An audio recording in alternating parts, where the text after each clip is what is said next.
Hello à tous, aujourd'hui je vais vous présenter le carnet d'ordre.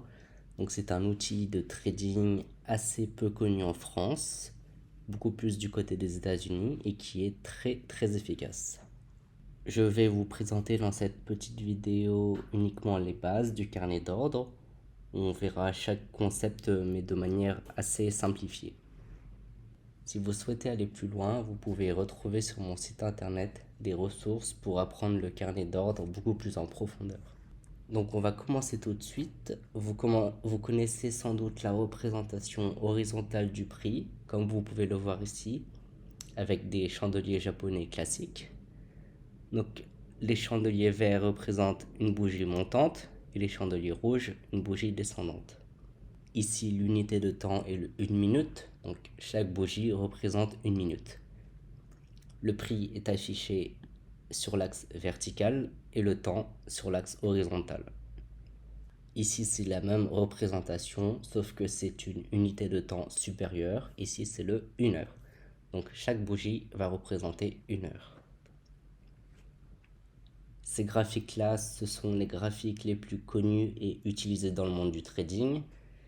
Si vous regardez sur YouTube ou sur Twitter, par exemple, vous voyez en général ce type de graphique-là en trading. Mais il existe un autre affichage du prix. Donc, quel est-il? Cet affichage, c'est l'affichage vertical, comme on peut retrouver ici sur le carnet d'ordre. Ici, le prix est affiché verticalement. Donc, vous pouvez retrouver la colonne ici. C'est celle-ci en fait. Ici. C'est la même. Le prix actuel est au 43,97 et ici 43,97.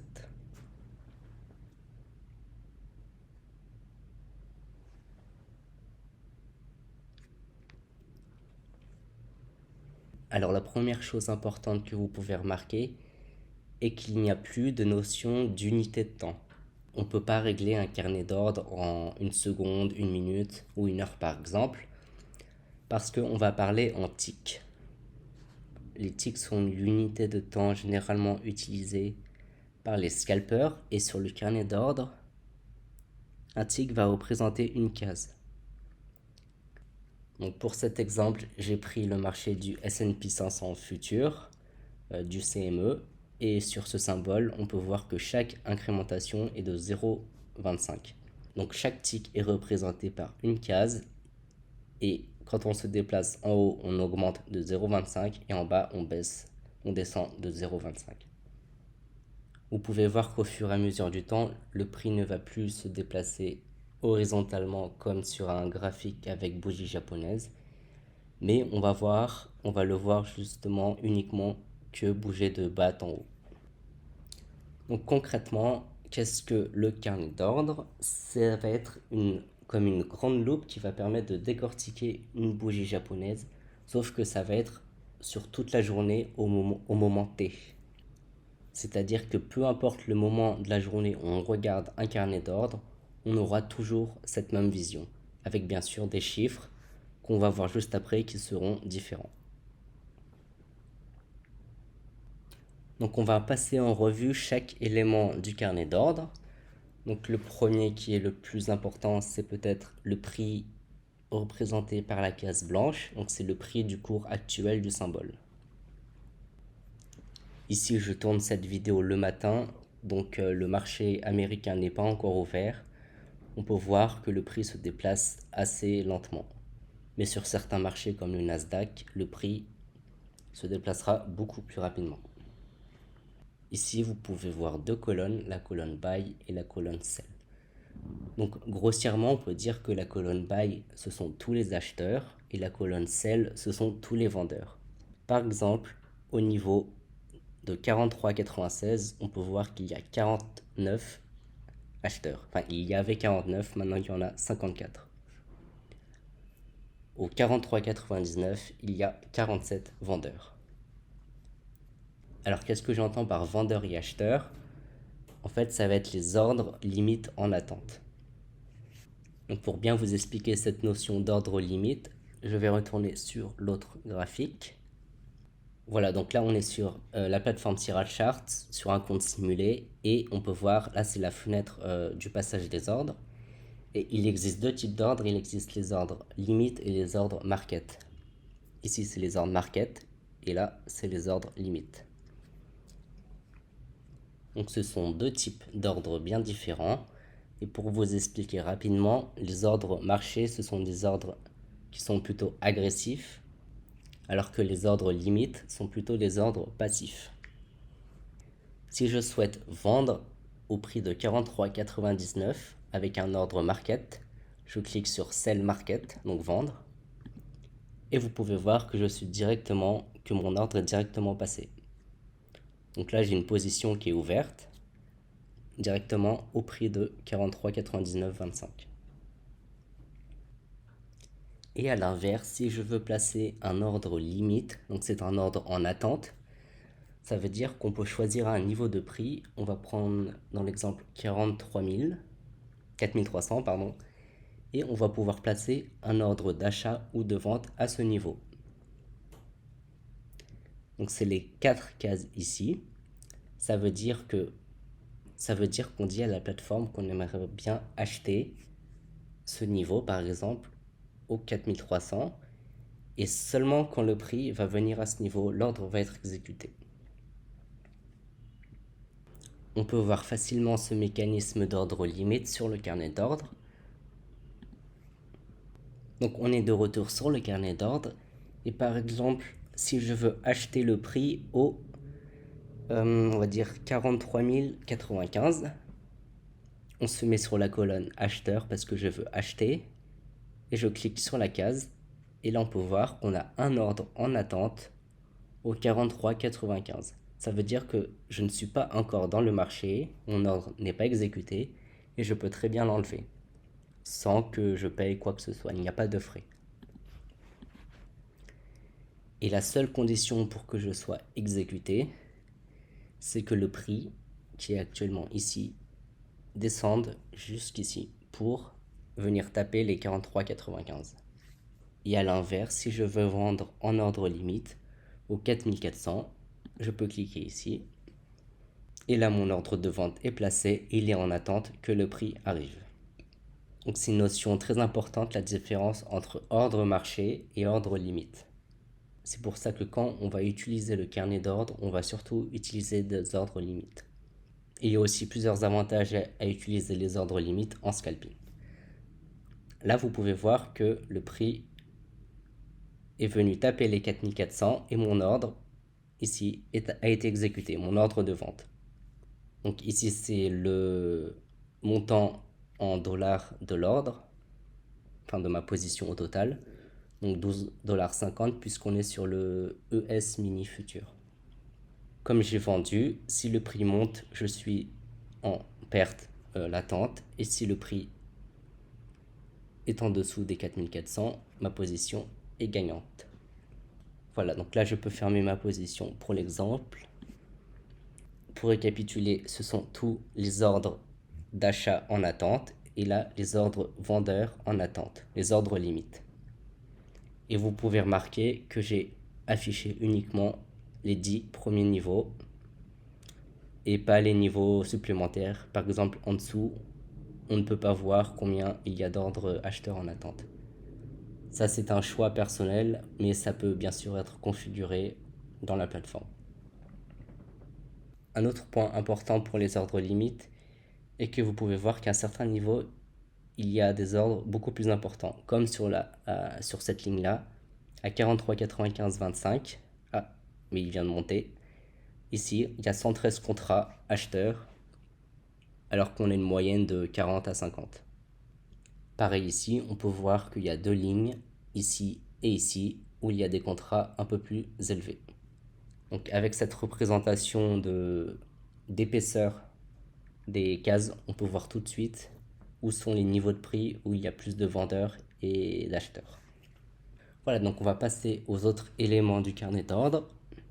On va voir ces deux colonnes juste ici. Donc ça, c'est l'inside print. Donc ces colonnes vont représenter les ordres réellement exécutés dans le marché. rappelez-vous tout à l'heure où je vous ai expliqué la différence entre les ordres marché et les ordres limites. Donc les ordres limites, ce sont les ordres en attente d'être exécutés, et les ordres market, ce sont les ordres qui sont réellement exécutés dans le marché. Donc l'inside print va représenter tous les ordres qui sont exécutés. Vous pouvez voir qu'il y a deux colonnes. La colonne de gauche, ce sont les ordres vendeurs, les ordres de vente, et la colonne de droite, les ordres d'achat, les ordres acheteurs. Donc concrètement, si on prend ce niveau de prix, on peut voir, donc ça défile très vite puisqu'il y a à chaque seconde des dizaines d'ordres qui sont passés. Mais là encore, comme c'est le matin, on peut voir assez facilement. Donc là, il y a 3 ordres acheteurs qui viennent d'être passés, 2 ordres vendeurs, 10 ordres vendeurs, 6 ordres acheteurs, et ainsi de suite. À chaque fois que vous voyez un nouveau chiffre apparaître, c'est un nouvel ordre qui a été passé, avec des quantités différentes bien sûr. Par exemple, si une personne vend 100 contrats à ce niveau, on verra le chiffre 100 ici. Donc pour aller un peu plus loin, si je choisis de mettre 2 contrats acheteurs ici, donc là, donc je les mets. Si j'étais sur un marché réel, on verrait réellement les 2 ordres en attente dans cette colonne. Donc le 40 aurait passé à 42. Mais comme je suis en simulé, on ne voit pas les ordres. Et donc là, ce sont les ordres en attente. Et une fois que le prix arrive à ce niveau, j'aurai 2 ordres acheteurs ici, 2 ordres limites qui deviendront 2 ordres market. Et ces 2 ordres market, on les verra apparaître ici. Donc on verra le petit chiffre 2. Vous pouvez remarquer ici dans cette colonne qu'il y a des ordres qui sont restés. Donc ça va être les ordres qui ont été passés dans le passé. On peut voir que dans le passé, il y a eu 23 ordres acheteurs qui ont été exécutés au 43, 96, 75. Donc pour ceux qui connaissent, ça serait un peu l'équivalent du footprint. Mais ce qui est intéressant avec le carnet d'ordre, c'est que la plateforme va rafraîchir automatiquement ces numéros pour avoir une vision la plus récente possible. Ici, je crois que j'avais paramétré toutes les 1500 millisecondes pour que la plateforme rafraîchisse automatiquement les numéros. Donc il ne faut pas choisir non plus un trop gros nombre parce que le but c'est quand même d'avoir une vision assez récente de tous les ordres dans le passé. Et ça nous permet de voir aussi les imbalances, mais c'est un peu plus technique et on le verra pas ici. Donc voilà, je pense avoir tout dit sur l'inside print. Ah oui, j'ai oublié une autre notion très importante, c'est le spread. Donc ça va être la différence entre le bid ici, donc la colonne acheteuse, et l'ask ici, la colonne vendeuse. Ici, on est sur un marché très liquide, c'est-à-dire qu'il y a beaucoup d'ordres en attente, donc c'est facile de se faire exécuter. Donc le spread est relativement faible. C'est assez difficile à voir, mais par exemple, quand il y a un écart entre cette colonne-là et cette colonne-là, et ben ça sera un tick de spread. Je vais essayer de vous montrer un marché où il y a beaucoup de spread. Bon, on est sur le Nasdaq là, donc vous pouvez voir que c'est beaucoup plus volatile. On voit un petit peu le spread. Vous pouvez voir que là, il y a un écart entre le bid et l'ask. Donc c'est assez difficile à voir, mais avec l'habitude, on y arrive assez facilement. Donc là, il est de 2, ici. 2 lignes, voilà. Donc voilà, on est de retour sur ce carnet. Donc maintenant, il nous reste à voir ces 2 colonnes. Donc ça, c'est le pooling and stacking. Ça va représenter les ordres en attente qui ont été ajoutés ou enlevés. Donc comme je vous l'avais dit, pour les ordres en attente, les ordres limites, on peut très bien en ajouter, par exemple, ici 5 contrats acheteurs à ce niveau, et on peut tout à fait les enlever sans payer de frais et sans être exécuté, puisque le prix n'est pas arrivé à ce niveau. Donc ces colonnes-là vont représenter à chaque niveau de prix le nombre de contrats qui ont été ajoutés ou enlevés. Ici, au 43, 94, 75, on peut voir qu'il y a 15 contrats acheteurs qui ont été enlevés. ici au 4400, il y a 19 contrats qui se sont rajoutés au contrat ici en attente. Donc ça nous permet de voir rapidement où sont les zones d'intérêt. Par exemple, si sur un niveau on peut voir une grande quantité de contrats ajoutés, on peut se dire qu'il y a peut-être un intérêt à regarder ce niveau de plus près. Et enfin, la colonne de gauche que vous avez sûrement dû apercevoir, c'est le volume profile. Donc là, c'est assez simple, ça va représenter à chaque niveau de prix le nombre de contrats exécutés dans le marché depuis le début de la journée. Donc ça aussi, ça se paramètre. Mais moi, j'ai choisi d'afficher un volume profile sur la journée. Donc c'est-à-dire qu'à chaque journée, il se réinitialise à 0. Donc au début de journée, toutes ces barres sont à 0 et en fonction de l'évolution du prix dans la journée, ces barres vont prendre plus d'épaisseur et les contrats vont se rajouter. Donc on peut voir au 4400 qu'il y a eu 1637 ordres qui ont été exécutés. Alors dans ce type d'affichage, il n'y a pas de différence entre les ordres vendeurs ou les ordres acheteurs et ça n'a pas vraiment d'importance. Donc sur ces 1637 ordres, on ne peut pas savoir s'ils sont acheteurs ou vendeurs. Donc vous pouvez remarquer qu'à chaque fois que des ordres sont exécutés, donc qui sont visibles dans l'inside print ici, eh bien le volume profile va s'épaissir. Vous pouvez voir ici, là on a eu un contrat qui s'est rajouté, ici d'autres, donc ces nombres vont augmenter.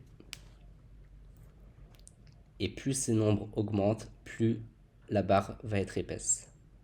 Donc ça nous permet de voir une deuxième notion qui est très importante, c'est que là, c'est le volume profile de toute la journée d'aujourd'hui. Et bien on peut voir qu'il y a des zones qui sont beaucoup plus fines que d'autres. À ce niveau, par exemple, il n'y a eu que 43 ordres passés, alors qu'ici, il y en a eu plus de 3000. Donc on ne le verra pas aujourd'hui, mais en fonction de l'épaisseur du volume profile, eh bien, il y a plusieurs significations et plusieurs stratégies de trading qu'on peut adopter. Et enfin, vous pouvez remarquer qu'il y a différentes couleurs entre les différents niveaux. Donc le niveau ici en orange foncé, c'est le POC. Donc Point of Control, c'est le niveau où il y a eu le plus d'échanges dans la journée. Donc c'est le niveau de prix où le nombre de contrats est le plus élevé. Ici 3618. Ensuite, il y a une zone qui est un peu plus foncée ici, entre ici et ici, qui sont délimitées par deux zones ici et là. Donc la zone supérieure, ça s'appelle la VAH, Value Area High, et la zone d'en bas, c'est la VAL, Value Area Low. Et ces deux zones vont délimiter la Value Area, donc c'est la zone enfoncée qu'on peut voir ici, et ça va représenter la zone où ont eu lieu 70% des échanges de la journée. Donc ça veut dire que là on peut voir que le prix se trouve actuellement dans sa zone de valeur, dans la value area. Et si le prix était ici par exemple au 43,93, le prix aurait été hors de sa zone de valeur, dans la partie basse. Quand le prix arrive ici, on va dire qu'il est plutôt dans la zone haute du volume profile. Et quand le prix arrive tout en bas, c'est quand il est dans la partie plutôt basse. Et bien sûr, les zones où il n'y a rien, comme ici, c'est les zones qui n'ont pas été visitées par le prix pendant la journée. Donc si plus tard dans la journée, par exemple, le prix continuait à vraiment monter assez fort, comme ça, et bien on verrait que ces zones ici prendront des valeurs et que le volume profile s'étendra par le haut. Donc voilà de manière assez globale tous les éléments du carnet d'ordre. Donc c'est un outil qui est beaucoup utilisé par les scalpers. Alors bien sûr, pour prendre une position, on peut le coupler à d'autres éléments, à d'autres indicateurs. C'est pas quelque chose qu'on peut utiliser tout seul en soi, même si c'est possible. J'espère que ça vous a plu. Si vous avez des questions, n'hésitez pas à les écrire dans les commentaires. Et on pourra se retrouver dans d'autres vidéos où j'expliquerai certains concepts un peu plus en détail. Merci.